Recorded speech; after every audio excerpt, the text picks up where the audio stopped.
Good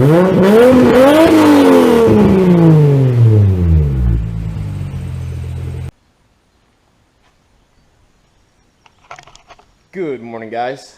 I hope you're having a great day. It's Sunday fun day again. It's my only day off, as usual.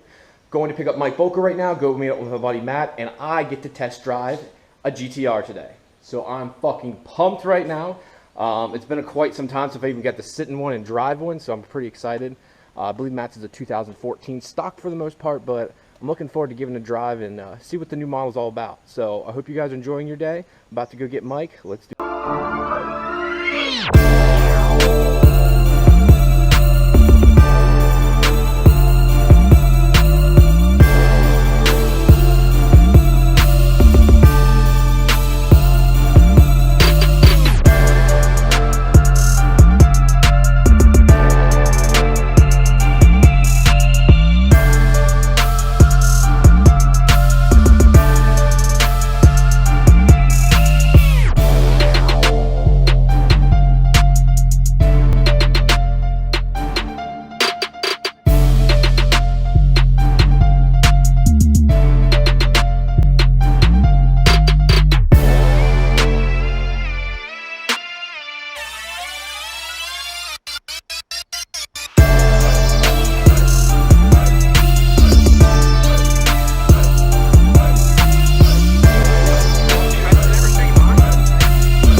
Alright, so this all started, I think, with a 1988 Honda Accord 2-door automatic transmission. The car had power locks but didn't have power windows. I always thought that was strange. But it started with car stereo, which was big in the 90s when I was a kid. And from there it turned into an exhaust, and there it turned into a fender bender, which turned into an Acura Integra, which got a decent amount of money put into it and wound up getting stolen off the side of a road after it broke down. From there I joined the Army and started making a little more money, and I bought a V6 Firebird for ungodly amount of interest, too much money, but I liked it. And it was my first taste of something a bit faster than a four-banger Honda. So whenever you buy the base model car, it's never enough. Knowing that there were V8 Firebirds out there, I naturally traded in the V6 for a WS6, which was fast, and got in a bit of trouble. Thought my insurance rates were going to go up, so I bought a Jeep. I missed having a fast car, traded the Jeep in for a 350Z, and I went about as far as you could go with that 350Z without turbocharging the thing, which was a bit cost prohibitive as a E4, E5 in the Army. Kept that car for a while and traded it in on a Hyundai when I got married, and decided to go the family car route, but I still had the fast car itch. So probably a year or 2, 3 years into being married, I told my wife I wanted another fast car, so I bought a 2008 Z06 Corvette, and I didn't keep it for long. I didn't do enough research when I bought it, and I found out that there were some problems with the heads, drop valves and all that stuff you'll read online. And while it was fast, I couldn't ever get the car to hook up. It just broke traction, even with brand new tires. 505 horsepower and a 3,000 pound car is a lot. So I started searching for the next best thing, and to be honest, when I was searching for the Corvette, what I really wanted was a GTR. And I didn't do my due diligence and find one that was selling for what it should have sold for. So after searching and calling for a month and a half, I finally found this car, and I bought it from a Porsche dealership outside Philadelphia, and I was able to pay book value on the car, and I was able to get a decent trade-in price on my Corvette, and the deal was done. All right, so I guess 3 days after I bought this car, I started noticing that I was losing tire pressure in the right rear wheel, and I filled it up with air, wait a few days, hose it back down. So I take it to the tire shop, they take the wheel off, they dunk it, and the wheel's cracked. So 3 days after I spend a fortune on my dream car, I've got a cracked wheel. And the dealership offered to help with about $500 or so to get the wheel repaired, which I didn't feel comfortable with, so I ended up driving through one of the worst storms I've ever driven in, all the way down to Virginia. Bought a used set of wheels, called a parts seller out of Jersey, and he was able to ship me a set of R888s, and $3,000 later I had another set of stock wheels and new tires to fix my cracked wheel. It's the worst thing. I'm fully convinced they put a trunk on this for neck braces, because people will crash their cars into parked cars trying to get a look at your shit or take a picture of it. I'm driving through Chambersburg last night with the windows down, and there's this kid in a Taco Bell parking lot that's screaming at me to pull into the parking lot. I'm like, no thanks, you know. That's one of the other things about getting rid of the Corvette that I like sometimes about this and dislike a lot at the same time is when people see a Corvette, they see a Corvette. That's it. When people see this car, they stop, the phones come out, and it was fun for a few days, but when you have people like following you home or circling around you in a parking lot, or you always find those guys that want to park their piece of shit directly next to yours for some reason. I don't understand the logic in that, but it happens. I had a kid when I was in Ohio fish with my dad. I was driving through the middle of nowhere to a grocery store. I park, I go inside, I buy whatever I wanted to buy, and I came back out and this kid's like, yeah, I was hoping you were in this parking lot. And I was like, what are you talking about? He's like, is this your car? I was like, yeah, it is. He's like, yeah, I followed you through town and I thought you would be here, so I waited, and sure enough. And I was like, this kid followed me for miles, waited for me to shop at a grocery store, come back out just so he could take a picture of it, sit inside of it. I was like, well, the Corvette never had that pull on people. It just didn't. It was nice and it was fast, but it wasn't special. They're a dime a dozen. This car, especially in where we live out here in the middle of nowhere, seems to be relatively rare.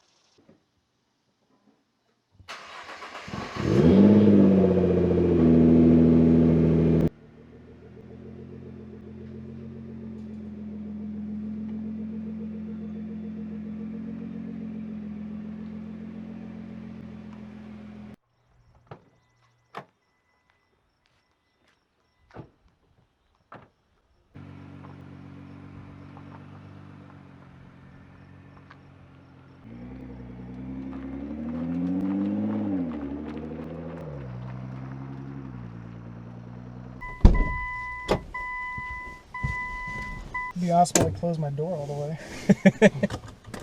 All right.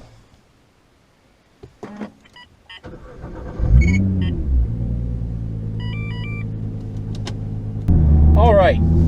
Today we're in a 2014 GTR and I'm smiling ear to ear. I have my friend Matt with me right now, and he's going to kind of go over what the car is, why we've been driving it around, and kind of just give a rundown of what he likes about the car, what it does, and how everything works. So, 2014 GTR, I bought it, I don't know, maybe 4 months ago. Some of the things I like are that, for me personally, it feels fast coming out of a 2008 Z06 Corvette with 505 horsepower. This car feels faster, it pulls harder, it definitely pulls harder on the highway. Yeah, this car definitely feels smooth. You can definitely feel it just pulling so hard. It just hooks and goes. I've never been in a vehicle that just, as soon as you hit the throttle, there's no spinning, it just takes off and there's no hesitation whatsoever.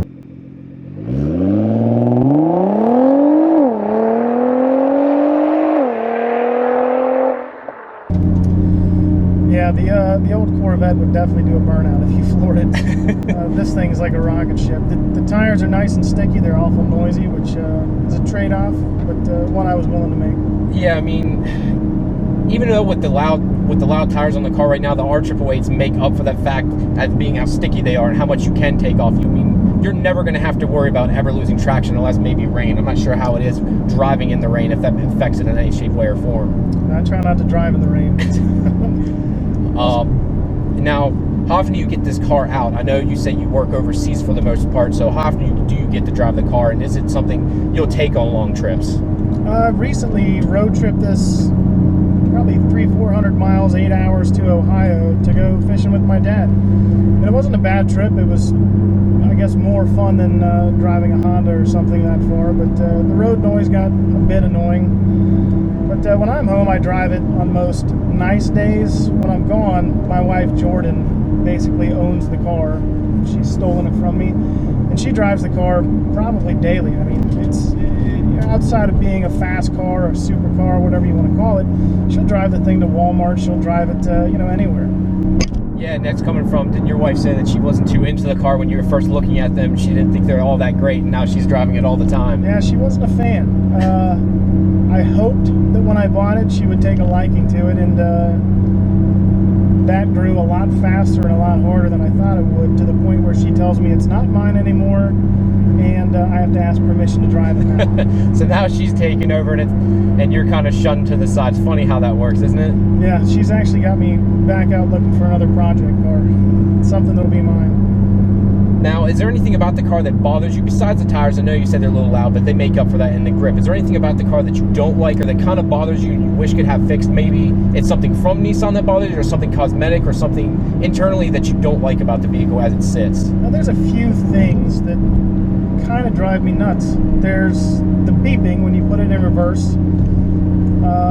That gets a bit irritating. I mean, yeah, the car's rolling backwards, the backup camera is on the display, you know you're in reverse, the beep's not required. Some of the other things, which you probably won't pick up on the video, there's some squeaks and rattles that for a car that was $101,000 brand new shouldn't be. From my research, the brake pad retaining pins are loosely fit into the caliper, and they create a bit of rattle. When you're driving with the windows down 20-30 miles an hour on rougher surfaces, you can hear a rattle. It just sounds cheap. FYI, guys, I don't hear any of this shit. I think it's in his head, because I don't hear any of this. It sounds so quiet in here besides the tires. But I regress. Go ahead. Keep going. One of the other things that I guess can be a bit off-putting is when you come to a stop at a red light or a stop sign, there's a fair bit of brake squeal. And I understand that, you know, for the type of brake it has, for the type of pad and rotor it has, you're going to have noise, but I accept it, but I wish it wasn't there. I wish the pads were a bit quieter. It's nothing like pulling up to a red light in a car like this, and you hear this massive squeal, and people look over like they're going to see a rusted out Civic or something like that. Yeah, what people don't realize, they think, oh my God, this guy's got something wrong with his car, or he's not taking care of it, when realistically it's just because the brake setup on it. I know that feeling with my Supra the same way. Until the brakes get warm, it squeals so badly when cold, and it drives me insane. Yeah, I think the last irritating bit is the noises that come from the transmission, especially at lower speeds. The brakes in the transmission, it states many times in the owner's manual that it's a race car, it's noisy, don't take it to Nissan, it is not broken. The fact that you have to put that in the owner's manual, you know, it says some things about Nissan, but it's not really a car for cruising at low speeds in town. I mean, you can do it, it works just fine, but you're going to have to live and deal with, you know, there's going to be a level of noise that you're going to have to come to accept. I mean, they designed this to be a race car. I mean, there's some give and take there. Let's face it, at the end of the day, I will give up those few nuances to have a car that's probably one of the best performing vehicles on the market right now for your money. Yes, it's a $100,000 car. Yes, that's a lot of money. But in that market range, or even in that price range, anything above that, within 500,000 range, this is the King Kong. This is the top range. There is nothing more. This is, well, Godzilla. So there's nothing really better you're going to get for your money. Yeah, and that's the main reason I bought it. I was losing money on the Corvette faster than I can make payments on it. It was literally depreciating faster than I could make payments. And I was making above average payments, nothing extreme, you know, probably $700-800 a month in payment on the Corvette, and it was losing value faster than I could pay for it. That was one of the main reasons I bought this car, is because I knew it would have staying power value-wise. I could buy this car for what I paid for it, and 5 years from now, hopefully, I can at least break even, maybe. All right, so right now we're trying to figure out how to get back, because Matt hasn't always lived here in Pennsylvania. He's a transferee. I've been born and raised here in the area in Waynesboro my entire life, and we're trying to figure out how to get back to where we started, because we started going down some back roads, and now we have no idea where we're at. You now have a, Starting the route guidance. Oh, success, finally. Sweet. I do like the voice of this woman that talks to me when I drive this car with the nav on. I mean, I wouldn't tell your wife that, bro. She might get a little jealous. It's, I don't know, it's soothing. It's nice. When you get turned around and you're pissed off and you're about to go full road. She tries to make you feel better. Yeah, she calms you down. She keeps you out of those triple-digit speeds and gets you in a lot of trouble.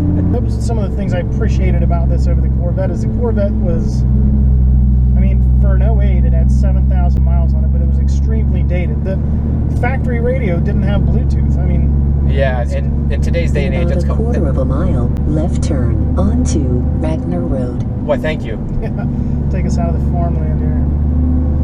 Yeah, the interior was plasticky, it was squeaky, it was rattly, there was a ton of road noise, but the tires in the rear were huge. Left They were turn like ahead onto Ragnar Road. 335s, 345s, something massive in the rear, so I expected road noise, but it's a fiberglass car. I mean, you hear everything, you feel everything. There's no level of refinement. You get a bit of refinement here. It's quiet, it's decent. I mean, but that Corvette, it was like full-blown nasty race car feeling.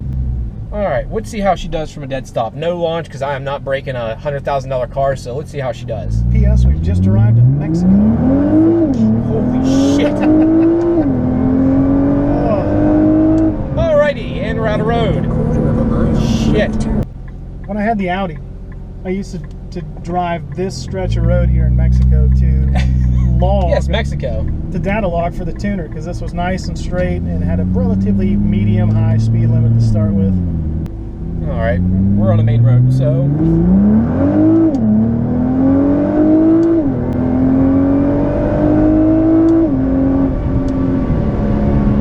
Woo! Yeah, for me, the 545 this thing came with is probably more than enough for me. You'll get used to it and you'll want more, but realistically speaking, when you can go 0 to 60 in 2.9 or 3 seconds, do you need to go faster? I don't. Another FYI, I have to keep swerving because there's horse shit all over the road. We're in Pennsylvania. We have this thing called the Amish, and we've probably seen what? I have 3 horse and buggies, and I don't know how many guys on bikes so far. And when their horses go by, they just let them shit on the road. And if you're not careful, you're slinging horse shit up the side of the car, and I'm trying to avoid that. I don't understand. This is a double standard that's unacceptable to me. If I were to shit in the road, I'm going to jail.